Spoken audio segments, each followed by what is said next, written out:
next going to have Cónal Mathúna, community and housing activist and member of Lasair Dhearg. Cónal will speak about housing under capitalism, what it could look like in a socialist republic, and how it should be utilised as an organising tool today.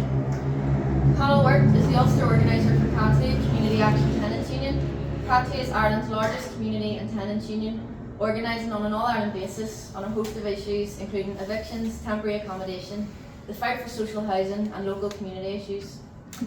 Cónal's role as Ulster organiser involved organising communities and becoming familiar with the housing crisis and policy in 2 different jurisdictions, helping to set up branches in Derry, Donegal, Monaghan and Fermanagh.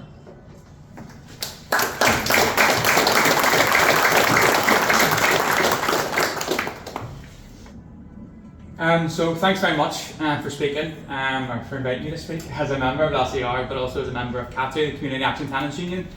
When I was asked to speak on what housing, I was given what would housing look like in a Socialist Republic, and it got me thinking, because obviously we have loads of historical examples of socialism. We have living socialism in Cuba, and there's so many different elements to it, and it got me thinking, what would it look like in Ireland? And I think that this is more, I want us to go away thinking this yourselves. What can it look like? What do you want to see in your community? What do you want to see in your street? How would it differ from what it is now? And sort of the theme around Lasair Dhearg's Ard Fheis this year and ongoing will be, or has been, around the reconquest of Ireland. And what does that mean? So I'll start off with just a couple of quotes, and it feeds into what I'll talk about housing. So regarding the conquest, in the simplest terms, the reconquest of Ireland means, this historically speaking, will mean the enthronement of the Irish nation as the supreme ruler and owner of itself and all things necessary to its people, supreme alike against the foreigner and the native, usurping ownership and the power, dangerous to freedom, that goes with ownership. So essentially, that the people of Ireland reap the rewards of what's produced in Ireland. So regarding housing, it can often be hard to envisage, as I was saying, what that would look like in a Socialist Republic. Housing, like every other need and resource in our country, for a start, at the moment, it's utilised by the ruling class, it's utilised by the capitalist class. So therefore, the immediate thing would be to utilise it and construct it based off need and not for private profit. Removing the need to accumulate endless profits, we take that first step in removing the exploitation of one person by another in our society. On this island, we currently have a corrupt, profit-driven housing plan adopted by both northern and southern governments, and we've seen similar developments throughout Britain and throughout Europe. Many people, some people in this room, can hark back to better days of large-scale social housing, and these projects built post-World War II in the 26 counties and in the north. Mass migration from rural towns to urban cities saw the building of new housing and new housing developments. Similar, obviously, was seen in the 6 counties. But I don't want to dwell too much in the past. I'm sure you're all knowledgeable of the impacts of neoliberalism and the selling off of the social housing stock north and south. If anything, I think this is a lesson on the importance of the state apparatus being in the hands of the proletariat. It's vital that we, the working class, cement our control over the resources of this country for the benefit of all, and we must not fall into the gully of parliamentarianism. Be under no illusion, there is no path to socialism via bourgeois mechanisms. And we'll have that today. As it stands, an island-wide housing crisis, over 80,000 people in 6 counties on waiting lists, with an immediate 14,000 people homeless in the 26 counties. We know these figures are also not by accident. These are deliberate. They're manufactured by political choices made by the ruling class. So, what would we do if we had a socialist government tomorrow, if we have a socialist project? So the immediate steps that I noted down would be, first of all, and some of these, including this first point, Stormont and the Leinster House have the power to do this, and that is the acquisition of all derelict, run-down dwellings that have been left to decay under capitalism. I believe, as it stands, there are around 200,000 derelict buildings, derelict homes throughout Ireland. Secondly, would be the establishment of a state-run construction and community planning body. This body would amalgamate existing governmental bodies such as infrastructure, housing and transport, and I'll touch on that a wee bit later. The new planning body would also launch urban and rural planning schemes to properly assess housing needs, amenities, infrastructure, public transport and quality of life. Once all derelict dwellings and private dwellings have been acquisitioned, these dwellings will be graded in terms of maintenance need and suitability. This would effectively end homelessness immediately. That partly was a measure taken by the Six County State during COVID, where they ended homelessness during the pandemic by providing accommodation through hotels and hostels. Derelict buildings that were already there, they turned into emergency accommodation. So this isn't some sort of far-fetched idea, and people can criticise you and saying, well, what's the realisticness of that? These are concrete things that have happened, done by a capitalist government. We need to take this a step further, and this is through the plan I have here. Private rental sector would cease to exist. This would be done as the PRS, private rental sector, does not contribute to reducing housing need. The private rental sector does not offer safe, secure tenure for people. The private rental sector does not maintain a suitable level of habitable conditions. I'm sure if any of us have been privately rented or renting at the moment, even if you're in social housing, you'll be aware of some of the absolutely diabolical conditions that are seen in the streets just over there. The private rental sector in its current form encourages shortages, unaffordable rents, tenant versus tenant competition, and the overall exploitation of the working class by the landlord capitalist class. Second to that, then, the housing speculation market would also cease to exist. Dwelling portfolios of all estate agents, private developers would be taken into state ownership. These processes would create and maintain thousands of jobs for the design, construction and maintenance of new building projects, as well as the repair and retrofitting of existing dwellings. Then, lastly, as part of the rewrite of the new constitution, housing as a fundamental right for all citizens would be enshrined in it. No citizen shall go without shelter. Then, a step on from that, if you're looking at the development of construction and sort of the construction in Ireland, Ireland's a nation that's dramatically underpopulated. We hear a lot of muck and lies these days about Ireland's full and there's no room in Ireland. I think we're all very aware of the stats, population stats of Ireland pre-1845 to now. Our population still hasn't recovered. So Ireland is dramatically underpopulated, with most citizens either living in Belfast or Dublin. With a new housing programme, new housing projects under a Socialist Republic, this presents an opportunity to reinvigorate life throughout the West and Central Ireland. Decades of failed housing and construction policy has gutted the West and rural Ireland of its youth and prosperity. People shouldn't be forced to relocate to live. Suitable living should be brought to them. Some may ask, well, how's this paid for? Simple, it pays for itself. Ireland is an immensely wealthy nation. We have an abundance of natural resources and industry. The fact is, the wealth and resources of this country are not used to the benefit of the people of this country. An example on the average makeup, sort of profit margins on new build housing, it ranges from 12 to 30%, and that's because of the profit incentive in the private markets. So regarding area, housing need and type of housing, this is where different ideas float around. So in the Socialist Republic, housing I would envisage as being the centre of our life. It's the place where we share some of the most dearest moments. We welcome friends, family, newborn children. Everything in life starts with having a safe, secure shelter, which acts as your personal and familial base.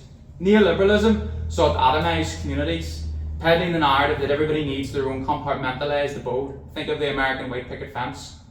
A key part of Thatcher and Reagan's terror was to reset the human mind and to change us from a social being. They attempted to alter nearly 200,000 years of evolution. In some ways, they succeeded to destroy the human need to socialise. You destroy every area that we do that in. So you don't go after the individual, you go after where we gather. Trade unions, pubs, social clubs, communal spaces, parks. You've got that, and that's exactly what neoliberalism's done here for the last 30 years and done throughout Europe for the last 50. It's the role of the Socialist Republic to rebuild and provide these spaces that have a profound impact on people's lives, improving people's overall quality of life. It's not human nature to be selfish or isolating. These are behaviours forced upon us by capitalism.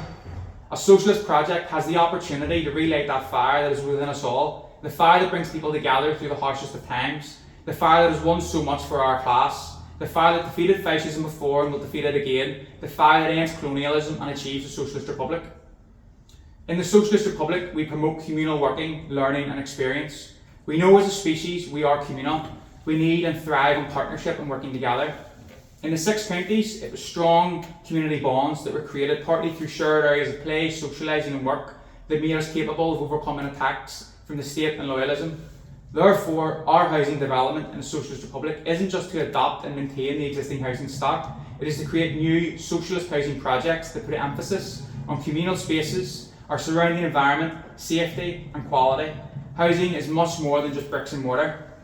We must incorporate local landscapes, public resources, and you make provision for schools, doctors, childcare, shops, transport, parks, entertainment. It's a complete new way of housing, and it was something I learnt on my visit to Cuba when I visited Havana in 2022. They brought us around a new housing development on the outskirts of Havana, just the outskirts of Havana. And there it was only a housing development for around 600 people, but in there they had already accounted for 2 doctors for every 20 people. There was parks, play areas, places safe for children to socialise. There was daycare, creches, everything that you can imagine that costs in your life today. You might be able to meet a friend, you might have a space to meet a friend, you have this sort of childcare, travel costs, all these sorts of things that make such an impediment on your daily life.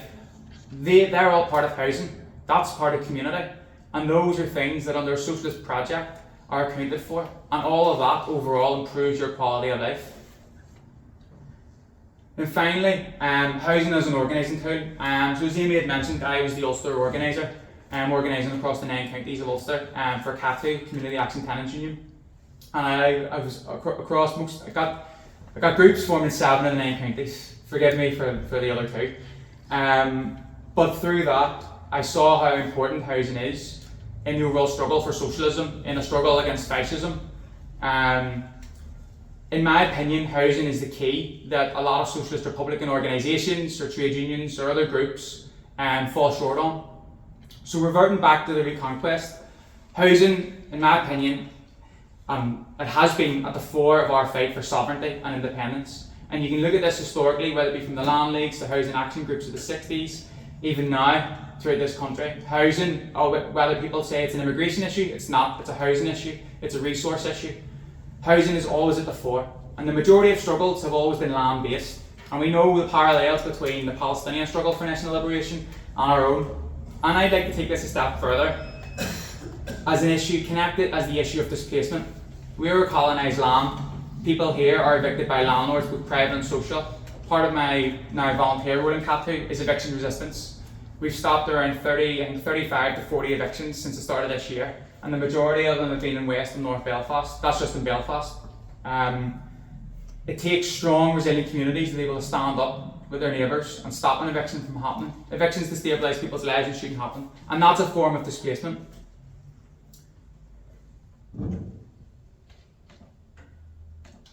This is also a form of displacement which has been outlined. The Zionist bulldozing and ethnic cleansing of Palestinians, that's a more open form of displacement.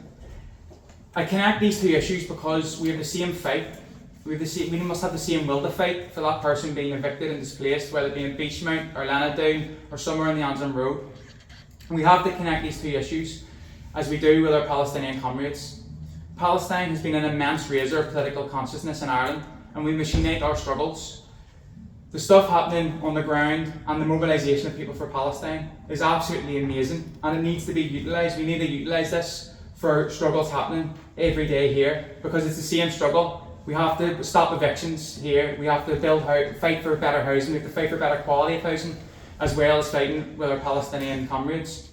The far right in Ireland recognise housing as a central issue, and they've been using this as a main organising tool. Many far right agitators were involved in Raise the Roof campaigns in the south and the eviction groups. I've now also found that they've started housing support groups in Dublin. So if they've realised that this is a key tool to organise. I believe every single Socialist Republican should see that struggle for public housing and see that that struggle is also the same struggle for sovereignty. It's the struggle for Palestine. It's the struggle for the Socialist Republic. I believe they're undeniably the same. I encourage all of you to join CATU if you aren't already a member, Community Action Tenants Union. You're allowed in as long as you're not a landlord or a cap. So I'm assuming most of you will be welcome in the union there. And I encourage you all to have these discussions with your respective organisations, with your friends, with your family. What do you want to see change in your community? What do you want to see change housing wise? What do you want to see change for the world? And everything, I do believe, starts with those 4 walls around you, whether it's a flat, an apartment or a house. If you have a safe, secure home, it gives you that base to organise elsewhere. As I said, everybody needs a safe, secure home. Everyone. And I believe it's only via the Socialist Republic that can be achieved. Thank you very much.